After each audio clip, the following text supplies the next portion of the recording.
Hi, welcome to Bastards of History, where we discuss some of the lesser known bad guys of history while in a bar. We explore each of these dubious and ethically challenged characters in 20 minutes or less, and of course, at the end, I'll give you our ranking for each historical figure on the scale of bastardness. For today's Bastard of History, we are heading to the highly volatile period of the French Revolution for the life of Maximilien Robespierre. So, let's make a drink and get started.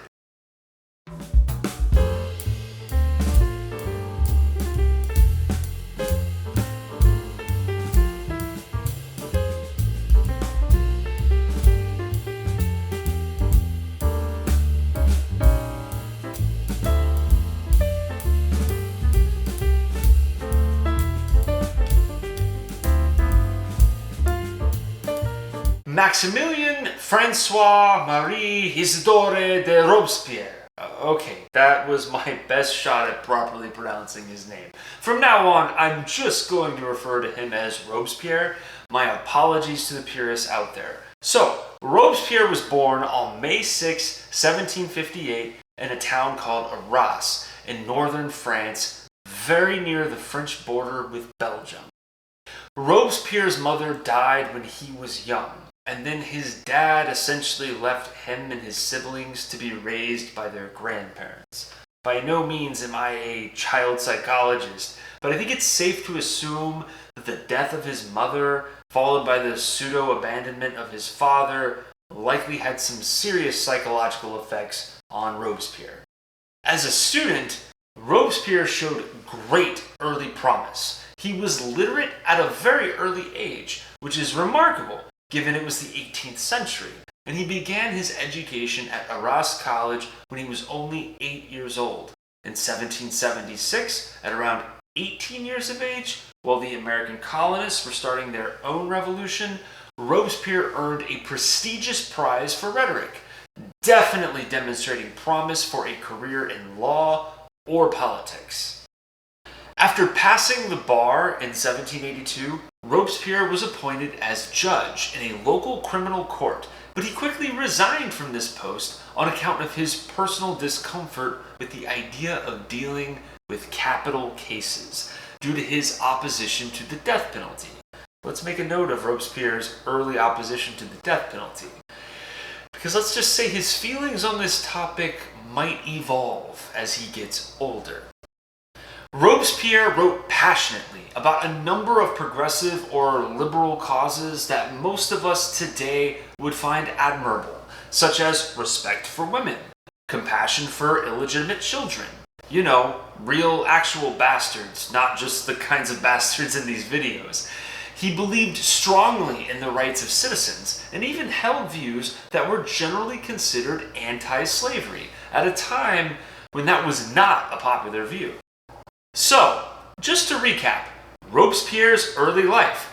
His mother dies when he is young. His dad sort of abandons him, but he is very bright and excels in school. He becomes a lawyer, has a passion for improving his fellow man and woman, and he has the intellect and reason to articulate his thoughtful and compassionate values in a time of repression and autocracy.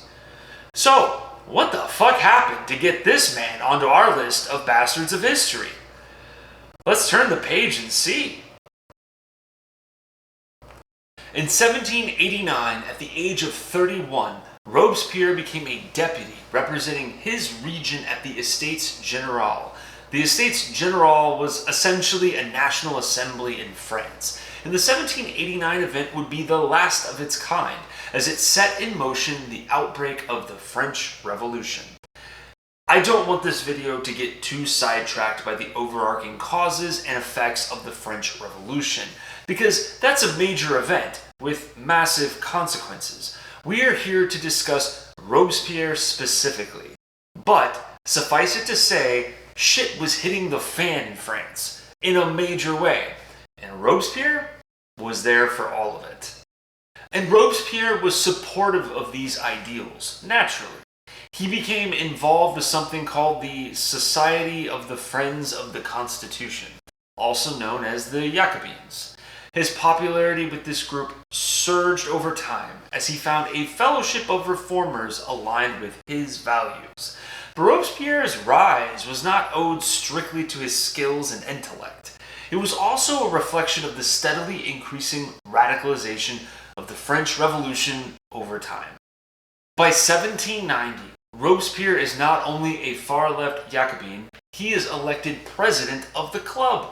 In 1791, Robespierre gave 328 speeches, which is like a speech a day, which is crazy. Obviously, I talk plenty, but I can't even imagine. Robespierre continues to solidify his leadership position within the National Assembly and the Jacobin faction. By 1792, things began to escalate quickly. At the insurrectionary Commune of Paris, which, wait a second, insurrectionary Commune? That has to win some kind of award for most ridiculous and oxymoronic title. A commune implies peace and, community. But this commune also evidently included the benefit of a violent insurrection. Anyway, at this commune of insurrection in Paris, Robespierre became unleashed. He called for the abolition of the monarchy and the establishment of the Republican Tribunal tasked with prosecuting traitors and, quote, enemies of the people. Thus began Robespierre's reign of terror, a drawn-out series of grandstanding, political backstabbing, and violence. It seems the power had finally gotten to Robespierre's head. And now, a lot of people were about to lose theirs. Robespierre did not just go after royalist factions loyal to the king. He even turned on some of his prior allies and colleagues, which led to them being arrested and then beheaded by the guillotine. Amidst this steady flow of bloodshed, Robespierre managed to rig votes to consolidate his power. And when the National Convention voted to put Louis XVI, the King of France, on trial, our man Robespierre worked vehemently to ensure the monarch was sentenced to death. Remember how just a few years ago, Robespierre refused to preside over capital cases over his so-called objection to the death penalty?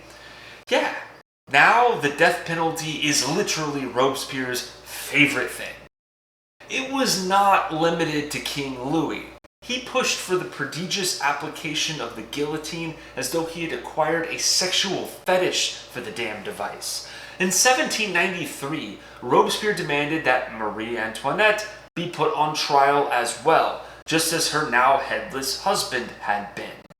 The masses were understandably angry, and probably a little scared, and Robespierre didn't just fan the flames of this frightening situation. He poured gasoline on it, and even threw the cannon when he was done. Our man Robespierre continued to turn on even his own Jacobin associates, sending them to the guillotine or languishing in prison cells. Seriously, the number of his own allies that he had executed is too big to list in this video. At this point, the previously intellectual and compassionate Robespierre had become lost in his bloodlust and extremism, becoming one of the most egregious examples of what a true believer can do when taken to the extreme. It's not just that he likes killing people. He also advocates for indoctrinating school children with this revolutionary rhetoric. He began to sink deeper and deeper into an us against them mentality, which really destabilized his mental state. Robespierre even decreed, quote, "To punish the oppressors of humanity is clemency. To forgive them is barbarity." Yeah, I think Jesus Christ said something like that as well. Obviously, this is a very unhealthy and dangerous worldview for anyone to have, let alone this very capable person who has a decapitation device and throngs of unhinged mobs cheering him on. But eventually, like a lot of bastards of history, Robespierre finally went too far, and karma descended upon his neck as quickly as his beloved guillotine, literally and figuratively. Robespierre's frantic fascination with killing people made him polarizing, even among his fellow revolutionaries, and they grew fearful that he might turn on them next. So, they turned on him first. A conspiracy was formed, and Robespierre was arrested. Before he could be secured, Robespierre attempted to self-delete by use of a pistol, which only resulted in a serious facial wound from discharging a firearm aimed inside of his mouth. Kind of like the narrator at the end of Fight Club, except without the nice urban skyline. Also, the Pixies weren't a band yet. Robespierre was treated by a doctor and then given a sham trial, just like the ones he himself had presided over. And Robespierre was sentenced to death, just as he had done to so many in the months prior. And, of course, his execution was public and done by way of his favorite contraption, the guillotine.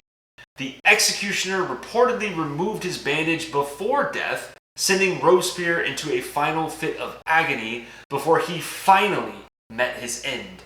And with immense poetic justice, Robespierre's reign of terror finally ended. All in all, we estimate that 17,000 people perished in this bloody period of French history. Still others suggest thousands more died in the terrible conditions of their prison cells. Robespierre was far from alone in this bloody festival of class-based revenge, but he was also one of the most involved of these bloody revolutionaries. Not only did he not try to cool the temperature in the room, he did everything in his power to crank it up. He could have used his reason and intellect to advocate for a peaceful transition, but he purposefully chose violence, even turning on his own allies. I am willing to concede that, given the circumstances, King Louis XVI and Marie Antoinette could not have realistically been saved.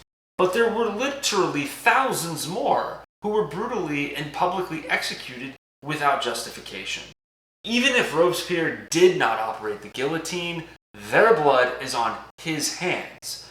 And while Robespierre showed a few signs of mental and physical ailments, there's nothing to really suggest that he was insane. He was very much of sound mind while doing all of this. His legacy is not just one of wasted promise, but of deliberate abuse of his gifted mind to further others' suffering and his country's instability. While some may say he had noble ideals, and he does appear to have had them at times in his life, he also was clearly willing to abandon these so-called principles as soon as it served his bloodthirsty interest.